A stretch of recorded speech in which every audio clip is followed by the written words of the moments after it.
days happy rather than those 28 days. Do you know what I'm saying? Okay, makes sense. Yeah. Wrong maths, I but know you get I know what you're trying to do. I know you're trying The to whole do. year. Yeah. You know what I mean? So I started clocking that, and I was like, oh. And I love positive books by Oprah and Feel the Fear and Do It Anyway. I've got so many people into that book because I started reading that book from years ago. Yeah.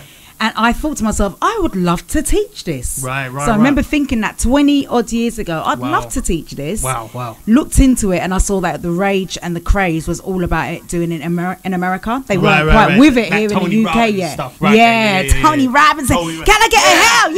Yeah, come on. You can do something. You can do it. You just believe it. Yeah. So I found I'd go to conferences with people like not Tony Robbins himself. I'd go to those kind of conferences. He said the N-word. Sorry. Anyway, continue. Did he recently? Yeah, recently. So anyway. Well, he's done more than that. He's actually been done for womanizing. I know. So anyway, so I got into it through unhappiness, basically, to cut a long story short. So I got into being happy and loving what I do through not loving what I done. Does that make sense? So hang on, you found out what you found out what you needed, what you didn't want, and then you found out what you needed. Exactly. Hey, come on! Back on topic. We are back on topic. Continue. Love it. I was trying to look for the button to hit. Okay. I understand the vision, bro. But but you can't. The controls. But from that, and then I was working in the Shard. Fast forward after American Express, started working in the Shard. Got the sack from the Shard. Right. Can you tell us a bit about the story from that? Because would you want to tell that story? Because I was amazed when I read it. I was like, wow, that's a liberty. I was like, no, that's awesome. Somebody went in there and said arms, blood. I was like, what you doing, blood? So, do you know what? And I love talking about this right now because the reason why I'm in a really blessed place right now is because I've got rid of the bitterness. I had bitterness surrounding this story that I'm going to share with you, right?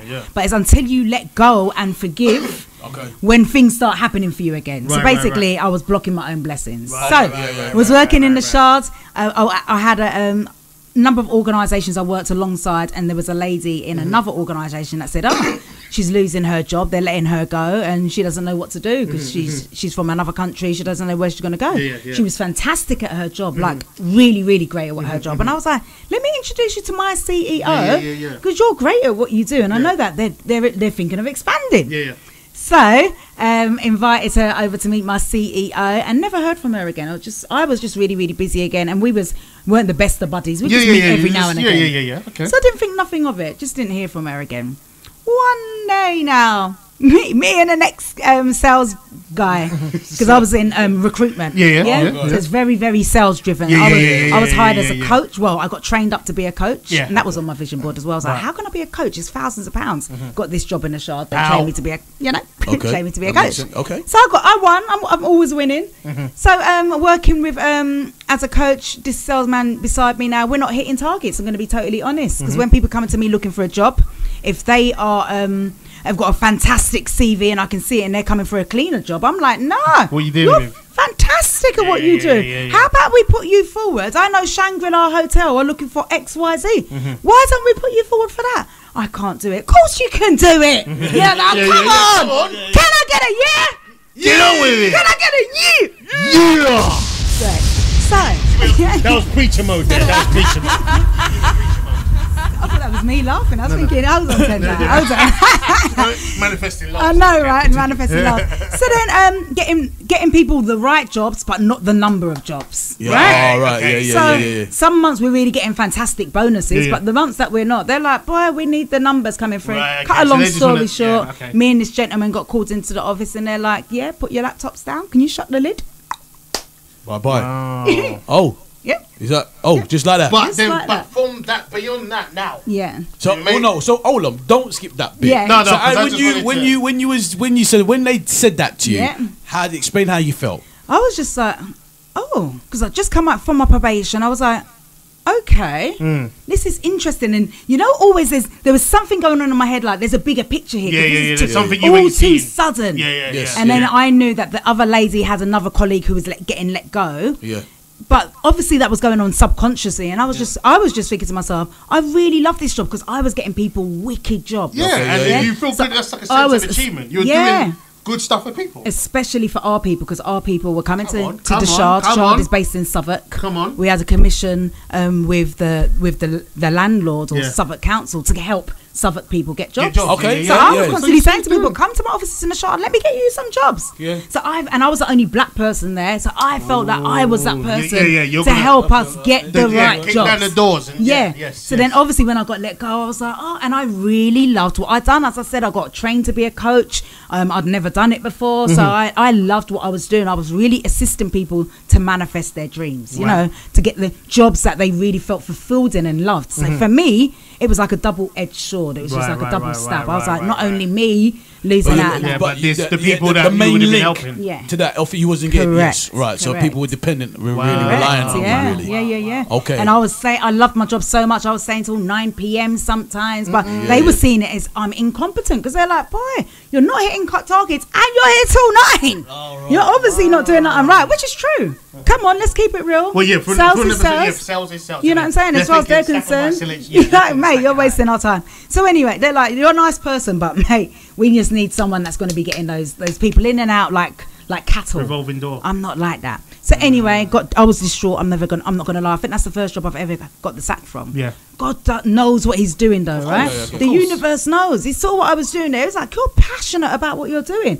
You need to do this for a living. Yeah. Okay. I put my own needs. Come on. I put my own needs to the curb, so to say. Because prior to that, I wanted to set up an academy for DJs, teaching them how to use social media effectively. But I put that aside because I then found out I was helping people in recruitment, like getting any old random job.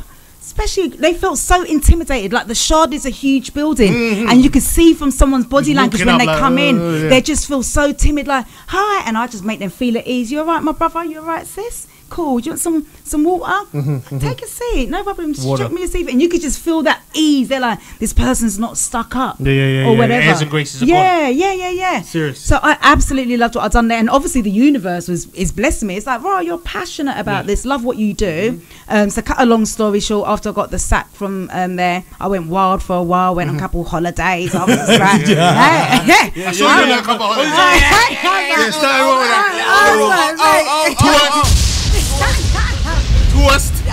You know that when you can go on holiday and you just get a one-way ticket. You don't even have to worry about coming back. You ain't got to come back for a job. I was like, mate, I was in Croatia, had a wicked time back, to the point where I was not going to come back. I was like, I'm just going to stay here for a couple days. So I was just like living that life, once in a lifetime. You can't do that when you're on the plantation. Do you get me? You can't live like that. You get me? You got master wants you back real quick. Boss, yes, boss. Yes, boss, I'm back. It was my flight.